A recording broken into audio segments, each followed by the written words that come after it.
এ পর্যায়ে আপনাদের সামনে বক্তব্য রাখবেন। খুলনায় কোকো স্মৃতি ফুটবল টুর্নামেন্ট 2024-এর ফাইনাল খেলা অনুষ্ঠিত হয়েছে।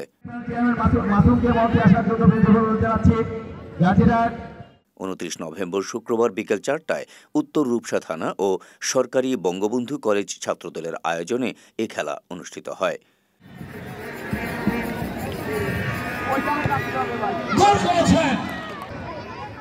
অনুষ্ঠানে প্রধান অতিথি হিসেবে উপস্থিত থেকে পুরস্কার বিতরণ করেন বিএনপির কেন্দ্রীয় নির্বাহী কমিটির তথ্য সম্পাদক আজিজুল বারী হেলাল।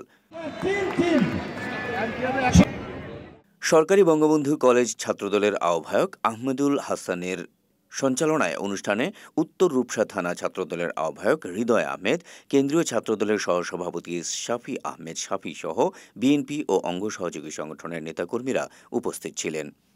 এই স্কুলের মাঠে এসে বক্তৃতা দিতে পেরে নিজেকে অনেক ধন্য মনে করছি। বাংলাদেশের অনেক জায়গায় বক্তব্য দিয়েছি, কিন্তু নিজের স্কুলে নিজের জন্মস্থানে বক্তৃতা দেওয়ার মতো স্বাদই আলাদা।